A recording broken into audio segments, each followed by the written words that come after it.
On an official visit to Mexico, Bolivian President Luis Arce expressed thanks to his Mexican counterpart for the support to recover democracy in Bolivia.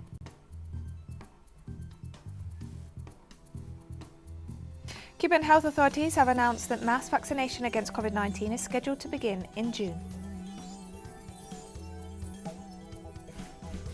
This Wednesday, Israeli warplanes and helicopters carried out attacks in the southeast of the illegally occupied Gaza Strip against the base of the Palestinian resistance movement.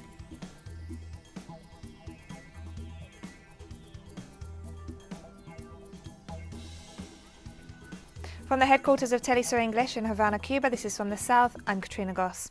Bolivian President Luis Arce arrived in Mexico this Wednesday to pay an official visit to the country following a formal invitation from his Mexican counterpart, President Andrés Manuel López Obrador.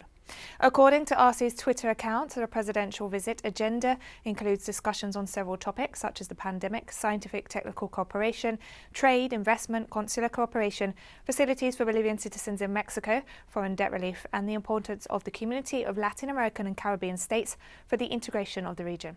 As part of the activities on Friday, March 25th, the Bolivian head of state will be guest of honor and distinguished speaker at the commemoration of Chacan Putum Victory Day in Campeche State, an important event that pays tribute to the indigenous peoples of Mexico.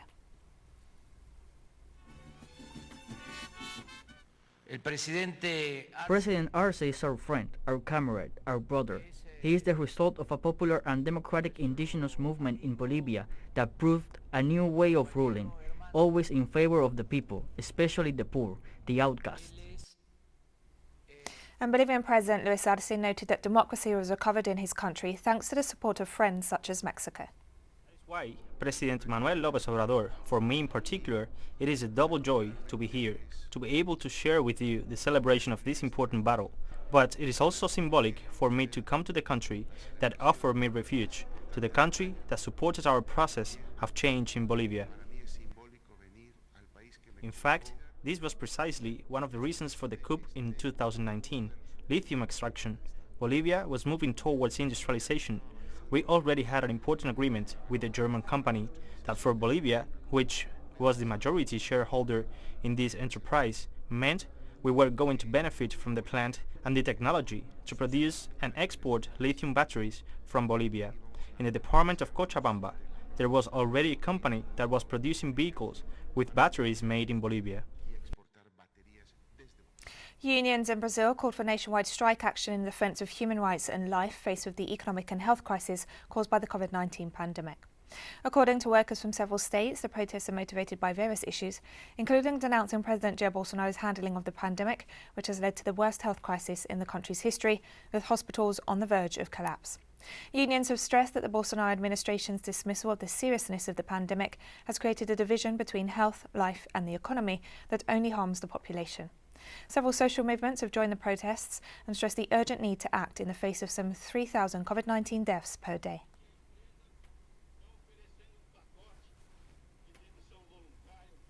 In the meantime, President Jair Bolsonaro announced the creation of a national committee to fight the COVID-19 pandemic that has resulted in a death toll of nearly 300,000 in Brazil. Bolsonaro stated that he had set the first activities of the committee that will promote a task force between governors and mayors who have condemned the president for his mishandling of the crisis and lack of cooperation with state-level administrations. The head of state claimed that he defends life above all else, despite the fact that he's ignored expert advice on social distancing, the use of masks and vaccination. We resolved, among other things, that coordination with the governors will be established with the President of the Federal Senate. For our part, a committee will meet every week with authorities to decide or redirect the path of the fight against the coronavirus. Argentina formalized its withdrawal from the Lima Group on Wednesday, according to a press release from the Ministry of Foreign Affairs. The decision was made considering that the actions that this forum has been undertaking at the international level on trying to isolate the government of Venezuela and its representatives have not led to anything, while the participation of the Venezuelan opposition led by Juan Guaidó in the bloc has led to the adoption of positions that the Argentine government has not and cannot stand by. In addition, the authorities recognise that the blockades and destabilisation attempts that occurred in 2020 have only aggravated the situation in Venezuela, especially for vulnerable sectors and in the context of COVID-19. Argentina reiterated that it will maintain its commitment to regional stability and seek peaceful, democratic and respectful solutions to the sovereignty and internal affairs of each state. Cuba's Foreign Ministry announced that the Caribbean island and the European Union will hold their third dialogue on unilateral coercive measures this Friday, March 25th. According to a ministry statement, the forum will debate the imposition of unilateral coercive measures as a means to exert political and economic pressure on different states. The two sides will also analyse the legal and practical frameworks of the legislation in force in the European Union to counter the enforcement of extraterritorial laws imposed by third countries, such as the Helms-Burton Act, with which the United States has reinforced its blockade against Cuba and threatens European interests. According to the Foreign Ministry, the Cuban delegation will denounce the tightening of the US blockade in the context of the fight against the COVID-19 pandemic. The dialogue will occur in the midst of heightened tensions between the regional bloc and the island after the head of European diplomacy, Joseph Borrell, summoned his ambassador to Cuba, Alberto Navarro, after he signed a letter to US President Joe Biden asking him to lift the blockade imposed on Cuba. Cuba is set to begin mass vaccination against the coronavirus in June using Soberana 02, the first vaccine produced and developed in Latin America. We will be completing, starting August, an average of practically 6 million people vaccinated. This Wednesday, Cuban President Miguel Díaz-Canel praised the country's progress in the immunization of the population against COVID-19 with the use of vaccine candidates Soberana 02 and Abdala. On his Twitter account, the head of state highlighted that thousands of Cubans are receiving doses of the two vaccines as part of the Phase 3 clinical trials.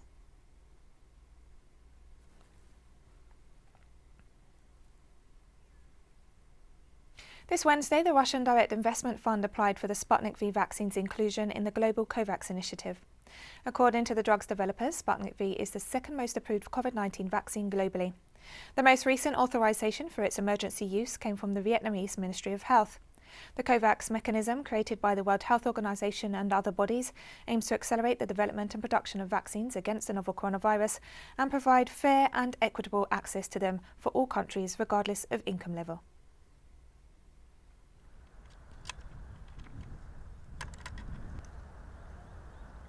The European Union announced tougher controls on the export of coronavirus vaccines produced in its territory on Wednesday to guarantee the supply of doses to the inhabitants of the bloc currently facing a third wave of the pandemic.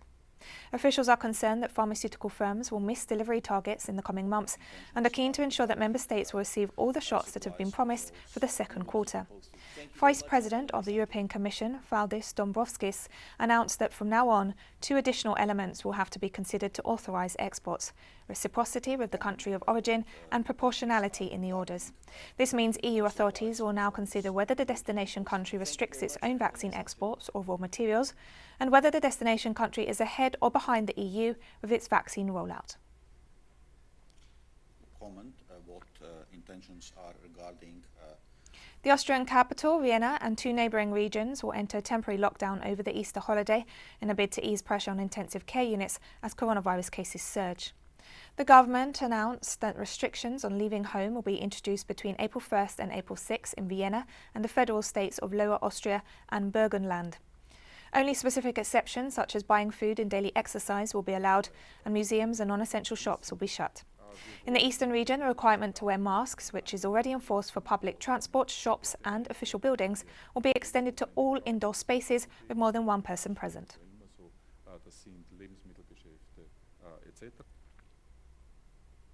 On Wednesday, German Chancellor Angela Merkel backtracked on a government plan to tighten restrictions against the coronavirus over the long Easter weekend, following pressure from economic sectors of the country. The plan, which included closing stores and holding religious services by video conference, was met with an avalanche of criticism from businesses and also from figures within the government. Merkel's administration is attempting to tackle a third wave of the virus, with surging cases in the country. A mistake must be recognized as such, and more importantly, it must be corrected and, if possible, in time. I know that this proposal has created additional uncertainty. I deeply regret this and therefore ask for the forgiveness of all citizens. Kenyan farmers have conducted research in rural and urban settlements to better understand the impact of the restrictions imposed during the COVID-19 pandemic and the way people are organising to be more resilient. Our correspondent Oscar Peldi has the story. They lost their jobs, ran out of money, and didn't even have enough to get face masks. Sometimes there was no money to pay for the masks, right? We had to adapt to living a lot of things and get by with what we had. Many people were unemployed. They were fired, so finding ways of make a living was very hard. We are survivors. How can we prepare for future pandemics? They don't feel ready for future pandemics because they lack both financial stability and minimal health coverage. There is a new generation sitting, waiting and still depending on our generation. Therefore, it is still worrisome. If it comes, we will die, yes. They created small vegetable gardens and the young raised dogs, rabbits, even goats, and hens in order to have alternative sources of income, but they had to reduce everything to a minimum because they couldn't secure food to feed the animals. Not just for the hens. We didn't have it for us. Lockdown prohibits travel from one country to another. We must recognize the past. We have lived and closed it. Now we must focus on the present that we live. Many of people who live in Madera informal settlements, they are not employed, they are casual workers. So most of them, they were laid out. Nobody wanted them into the house because they consider like COVID is in the slum, because most of the people in the slum did not get the mask from the government. Government should hear this from the people. They never played any part. Because we were waiting for the government to come to the rescue and nobody came. So we organized ourselves locally and we survived the pandemic. What did they usually eat? Cabbage. Cabbage. And what another thing? And rice, and beans, and corn. To ugali. We lived on what we had. If you had 100, you can buy meat and eat rice. We have saved on the managu, the vegetable, little by little. Vegetables such as the potatoes, the beans, that's how we fill up to survive. That is the Office of the Defenders of the Rights of Women, a social movement that organized to ask for help in its network of contact. One thing that I learned also the power of network. There was a lot of friends who came for us as coalition were personal friends, and they were able to share and link it with different people. Philanthropic work is not bad, it's good, but it's not sustainable. And it takes away people's power. People's power in terms of holding the leaders into account. Because you find we wanted also people to ask their political leaders who had budget for COVID, the support, but they saw us that it's our responsibility to feed them. And then also, despite COVID, people coming knocking my personal space at night, for us the main thing was to focus on human rights and feminist approach in terms of our distribution. Like us, we're also giving sanitary towel, we're also paying rent for other people.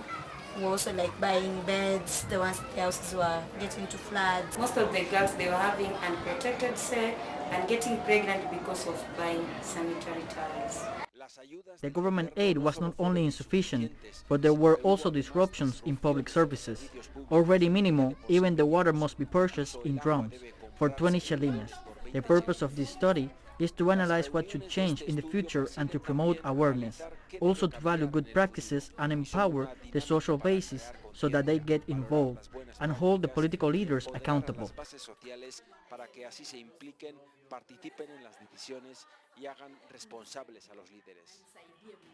Desde Madare, Oscar Repelde para TeleSUR.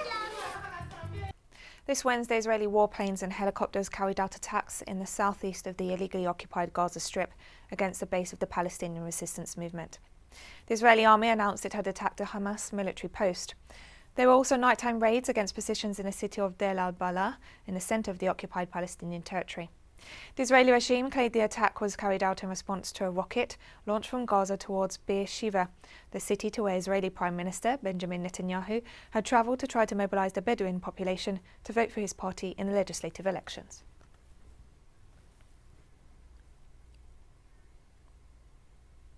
In Thailand, more than 1,000 pro-democracy protesters took over a major Bangkok intersection this Wednesday, demanding reform of the monarchy. Protesters defied authorities in the first major rally since police used rubber bullets against them over the weekend. Thailand's protest movement kicked off in July, calling for the resignation of the Prime Minister and a new constitution. A key demand is to reform the untouchable monarchy and abolish the kingdom's royal defamation laws. Under these laws, more than 70 protesters and student leaders have been charged for allegedly insulting the monarchy, and about a dozen remain in prison, facing up to 15 years in jail if convicted.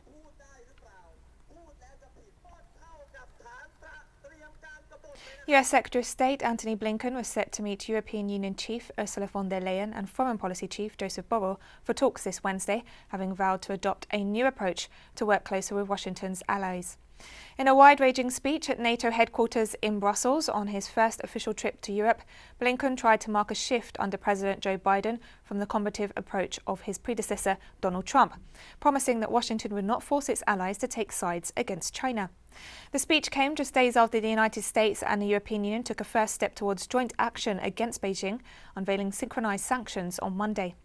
The meeting comes a day before Biden is set to join a video summit with EU leaders to press home the message that his administration wants to rebuild transatlantic ties.